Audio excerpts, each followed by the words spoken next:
Eso tenemos ya datos de muchos y muchos años y décadas que lo indican.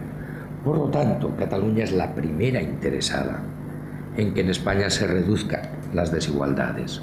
Y hoy me pinchaban un poco diciendo, bueno, pero ¿cómo se va usted a poner de acuerdo con el presidente del Principado de Asturias si usted quiere más dinero, pero Asturias necesita más dinero? Miren, yo nunca he pensado que los acuerdos deban ser de suma cero. Nosotros somos muy conscientes de que Asturias tiene sus necesidades. Tiene necesidades que tienen que ver con la dispersión de la población, con el envejecimiento de la población, con, despoblación quizás sería mucho decir, pero es verdad que Asturias ha perdido población y por lo tanto nosotros no vamos a ser tan infames como cerrar los ojos a esa realidad. Podemos encontrar un acuerdo que implique, primero, que el conjunto de comunidades autónomas van a disponer de más recursos, entre otras cosas, porque entre todos hemos decidido que gestionen los servicios públicos que más recursos necesitan. Vamos a intentar también que sea un sistema equitativo y que no suceda, como en algún momento ha sucedido, que comunidades que hacen una aportación positiva acaben recibiendo menos dinero por persona para prestar esos servicios públicos. Y sobre todo intentaremos hacer un acuerdo que sea más transparente, que nos podamos decir todos las verdades, que a nadie ofenda, pero que todos sepamos esas verdades. Por lo tanto, en ese enfrentamiento que algunos intentan atizar, desde luego al socialismo catalán no se le va a encontrar, porque nosotros somos gente de izquierdas y por lo tanto gente solidaria y, si me lo permiten, somos gente inteligente y sabemos que lo mejor para España es lo mejor que le puede pasar a Cataluña. Y por lo tanto había dicho que no me metería en estas cosas. Ha habido otros factores que han radicalizado a sectores moderados en Cataluña. Esconder un poco algunos casos de corrupción ha sido un factor que también ha contribuido a buscar otro tipo de huidas hacia adelante. Y luego también debo decirlo, y lo digo desde el respeto, pero algunas de las políticas que ha desarrollado el Partido Popular han sido gasolina para el independentismo. Y yo de eso, pues como he hablado con responsables del Partido Popular, que no nos hemos puesto de acuerdo, pero hemos hablado, nos hemos escuchado, y yo creo que les duele a veces cuando se lo digo y quizá no me gusta ser injusto. Antes me parece que era el senador Francisco que decía, es un hombre moderado. Pues sí, yo no he venido a la política a insultar, yo no he venido a la política a humillar, no he venido a la política a enfrentar, pero sí que debo decir que el PP a veces no ha sabido leer la realidad y a veces en lugar de encontrar, si no soluciones, apaños, ha cerrado los ojos a la realidad y han pasado cosas tremendas. Se dice, no, es que los socialistas a veces no defienden la Constitución y la unidad de España. Perdonen, a mí no me lo digan esto, porque yo, que soy peligroso independentista en Madrid y traidor a la patria en Barcelona, que no me vengan con esos cuentos. Pero vamos a hechos. Cuando se han producido referéndums ilegales en Cataluña, gobernaba el PP. Cuando se ha declarado ilegalmente la independencia, gobernaba el PP.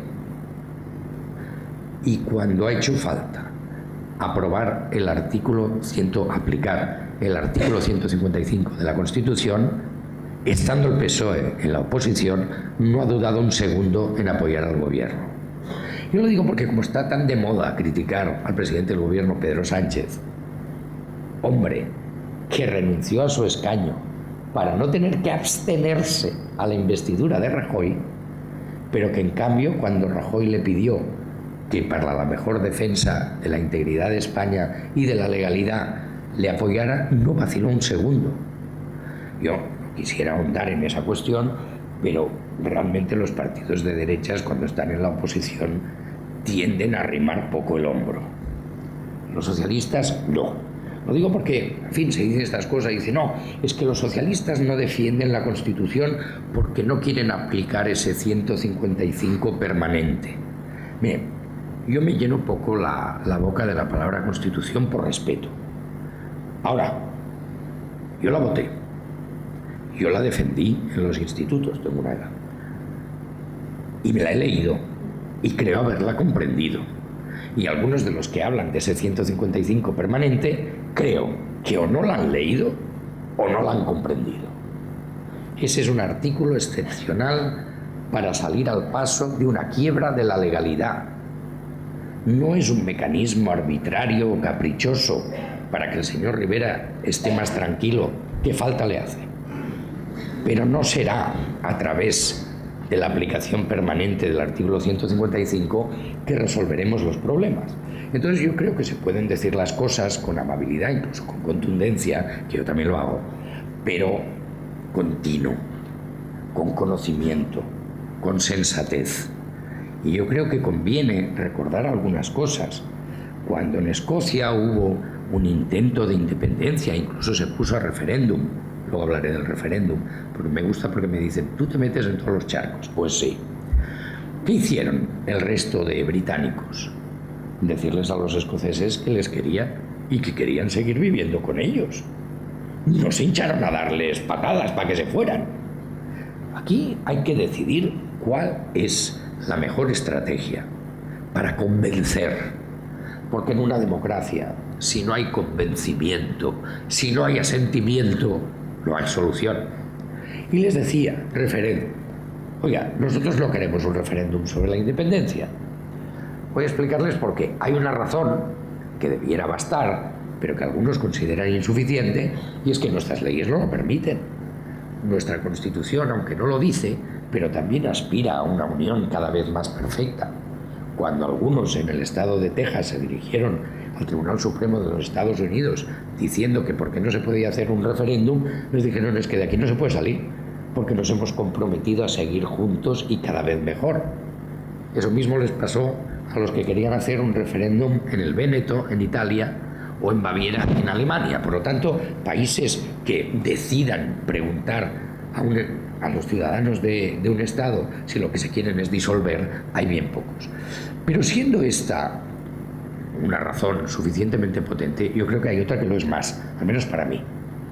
En una sociedad dividida por mitades, resolver al último penalti una cosa que la va a dividir permanentemente entre ganadores y perdedores, sean quienes sean los que ganan y sean quienes sean los que pierdan. Eso es lo lógico. ¿No es mucho más lógico buscar un acuerdo que pueda satisfacer razonablemente a una mayoría mucho más amplia que el 50% más uno? Y a eso apelo yo cuando digo, yo no quiero un referéndum sobre la independencia, yo no quiero votar una ruptura, quiero votar un acuerdo, sí, pero para eso primero necesitamos un acuerdo. Y también interpelo ahí al independentismo. Necesitamos primero un acuerdo entre los propios catalanes, porque los independentistas tienen la habilidad o la costumbre de decir es que el gran problema es que España no nos quiere. Y no. El gran problema es que los catalanes no estamos de acuerdo en cuál deba ser nuestro futuro. Y sin aclarar eso, difícilmente podremos avanzar. Luego tendremos que compartirlo y acordarlo con el resto. Pero si en Cataluña más de la mitad no queremos la independencia, no vamos a aceptar que nadie nos la imponga. ¿Saben ustedes cómo hemos llegado hasta aquí? Sobre todo porque en el año 2017, en el último cuatrimestre, se produjeron todo tipo de desmanes políticos. En el Parlamento de Cataluña se vulneró el reglamento, se pisotearon los derechos de la oposición, se intentó fulminar el estatuto y desobedecer la Constitución, todo en un día. Claro, parece demasiado, sin atender a nuestro ordenamiento legal. Luego encima se declaró la independencia, es verdad que de forma muy sui generis. De hecho hubo como dos declaraciones, una que duró 8 segundos, entonces la gente se ríe, pero es verdad. La primera vez que se declara la independencia solo dura 8 segundos, y una segunda que se hace contada con tan poca pompa y boato que los líderes políticos ni siquiera hablan, y que para celebrarlo se reúnen en las escaleras del Parlamento y no en la sala de plenos, de la que, por cierto, muchos nos habíamos ausentado para no votar algo que considerábamos ilegal y altamente perjudicial. Todo esto se ha ido acumulando y ha creado un problema muy gordo. Por lo tanto, yo lo que no voy a hacer Es uno de los errores cometidos por el independentismo, explicar que esto de la independencia era un procedimiento rápido, indoloro y sin costes. No. La solución que nosotros proponemos no va a ser rápida y mágica. Va a ser democrática, va a ser dialogada, va a requerir de todos tenacidad y paciencia, pero con algún requerimiento. Y en eso permitirán que vuelva a citar al presidente del gobierno cuando habla de un diálogo dentro de la ley y dentro de la Constitución. Es que en una democracia no puede haber un diálogo fuera de la ley y fuera de la Constitución. Por cierto, Constitución que incorpora mecanismos para su reforma. Cuidado, hay constituciones que declaran intangibles partes de su contenido. No es el caso de la española. Por lo tanto, en fin, yo siempre digo que por España, por nuestra democracia, por lo que conseguimos en la Constitución, un respeto. Costó mucho. Ha dado lugar al periodo más fructífero de nuestra historia. Por lo tanto, intentando arreglarlo, no lo vayamos a romper. A veces una crítica que se me suele hacer dice, hombre, ¿cómo quieres reformar la Constitución con pero iba a decir una expresión que no es correcta, con todas estas gentes que os tendríais que poner de acuerdo y que estáis tan distantes? Es verdad, no va a ser sencillo. Y por lo tanto, lo que hay que evitar es generar falsas expectativas que luego se traducen en frustración, que en parte es lo que explica el por qué en esta diada ha habido menos manifestantes. Porque muchos siguen aspirando a un objetivo, pero es que, como les habían dicho que esto duraba ya 18 meses, a la que han pasado 4 años, pues empiezan a estar un poco inquietos y menos convencidos de que se les esté diciendo la verdad.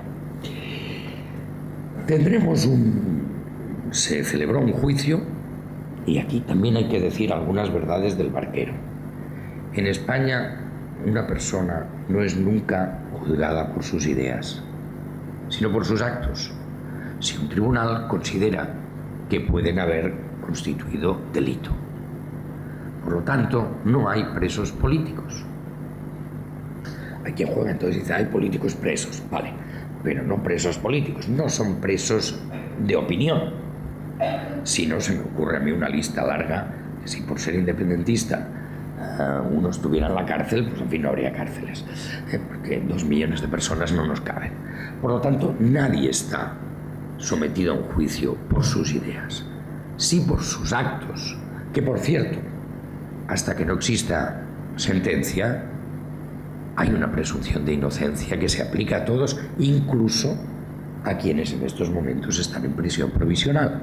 Lo digo porque también hay quien piensa que la justicia es un tipo de escarmiento. No, la justicia es el mecanismo del que nos hemos dotado en una democracia para que las leyes se cumplan y en los supuestos que no se cumplen, quienes cometan ese delito puedan ser sancionados.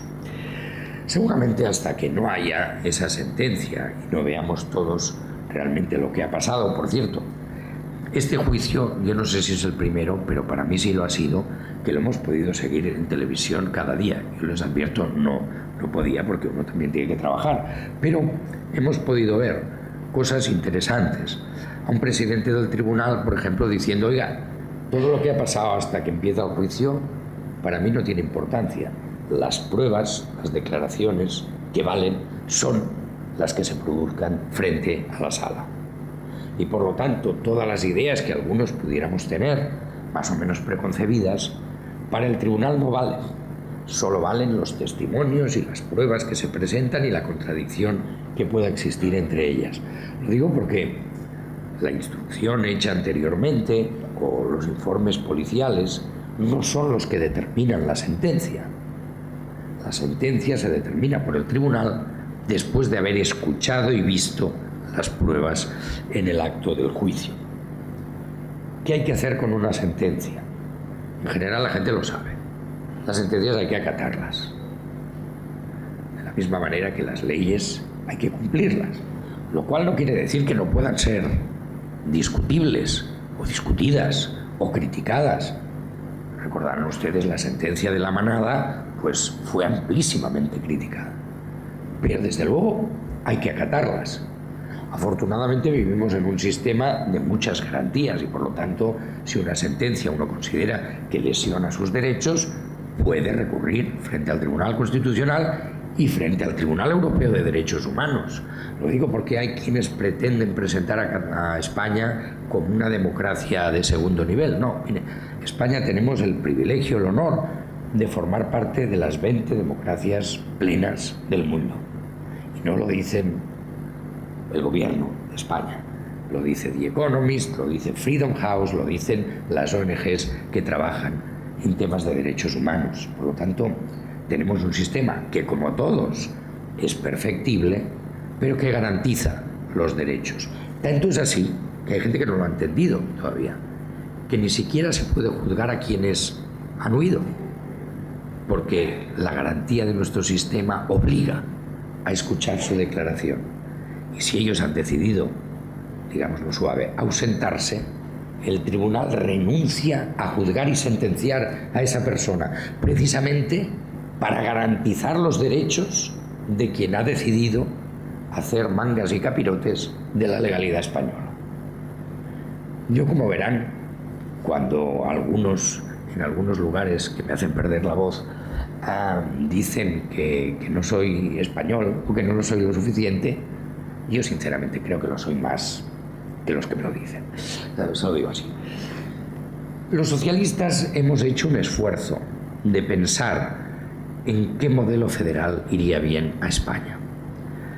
Lo resumimos muy rápidamente.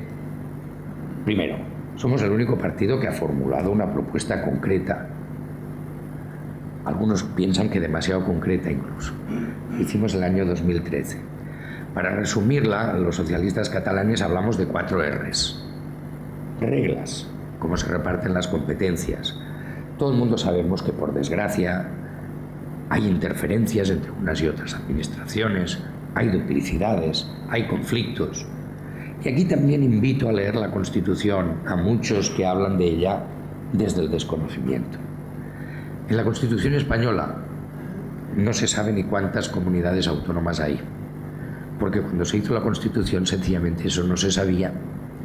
En la Constitución española se dejó que los estatutos de autonomía diesen contenido a cada una de las comunidades autónomas. 40 años después estamos en condiciones de ver que ha funcionado y que no. Nosotros lo que decimos es: vale la pena revisar esas reglas. 2, recursos. Efectivamente, un sistema de gobiernos a diferente nivel requiere de un reparto de los recursos que sea justo, equitativo y transparente. Y nuestra Constitución en eso explica muy poco. De hecho, el sistema de financiación se define mucho más en una ley orgánica que en la propia Constitución. Eso habría que mejorar. 3, la representación. Nosotros creemos que las comunidades autónomas han de participar del proceso de decisiones en instituciones del Estado. Me explico mejor. Si los constituyentes nos dijeron que el Senado tenía que ser una cámara de representación territorial, pero en aquel momento no sabían ni cuántas comunidades autónomas ni cuáles iban a ser, hoy estamos en condiciones de hacer de verdad una reforma que haga del Senado esa cámara. Y la 4, que a veces explicamos la primera, es el reconocimiento. El reconocimiento de la diversidad, el reconocimiento de las aspiraciones de autogobierno, el reconocimiento de las identidades. Nosotros creemos que hay motivos para pensar y soluciones para ofrecer que permitan a las comunidades ver cómo sus hechos diferenciales son reflejados en la Constitución y garantizados por esta. Voy acabando, como se me va acabando la voz. ¿Es difícil lo que les digo? Sí, no les voy a engañar. ¿Es deseable? Sinceramente creo que también. Lo que hay que hacer es empezar. Los socialistas hemos hecho una cosa, que es poner negro sobre blanco el camino que nosotros creemos útil. No ha sido fácil. Aquí se olvida todo. En la anterior legislatura, en el Congreso de los Diputados, se creó una comisión para evaluar el funcionamiento del modelo autonómico. Hubo partidos que no quisieron incorporarse y alguno de los que se había incorporado la dejó. O sea que lo digo para ver lo lejos todavía que estamos. Pero nosotros hemos hecho un esfuerzo y pedimos a todo el mundo que haga ese esfuerzo. No necesariamente para compartir nuestro criterio, sino para poder contrastar con el suyo. Tardaremos. Eso requerirá también de un esfuerzo de diálogo en el interior de Cataluña, como les decía. Y nosotros lo ofrecemos porque nos parece que fuera del diálogo, la negociación y el pacto no hay solución ni a este ni a muchos problemas tan delicados como este. En estos momentos el independentismo se enfrenta a lo que fue el fracaso de su vida hacia adelante. Y por lo tanto, en estos momentos también está reflexionando sobre cuál puede ser su propuesta política en el futuro. Espero que acierten, al menos que acierten un poco más que la vez anterior, y que nos permitan discutir, comparar, contrastar, y que nos permitan buscar una solución capaz de satisfacer a mayorías mucho más amplias que la mitad más uno o la mitad menos uno. Para eso, ¿qué iría bien? Miren, perdonen que ahora sí, antes de dejarles ir a las fiestas de San Mateo, barra para casa. Nosotros necesitamos un gobierno en España capaz de iniciar, ofrecer ese acuerdo, ese diálogo, y por lo tanto la continuidad del gobierno presidido por Pedro Sánchez sería maravilloso, y también sería muy maravilloso tener pronto un gobierno en Cataluña dispuesto a aceptar ese reto. Y perdonen, si lo presido yo, mejor. Muchas gracias.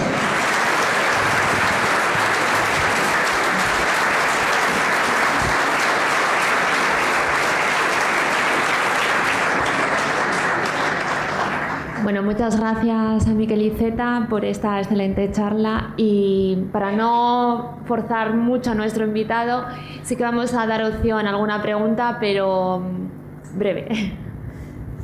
Si alguien se anima a preguntar. Sí, bueno, primero muchas gracias por tal, y después también agradecerle que haya recordado que el Partido Socialista, estando en la oposición,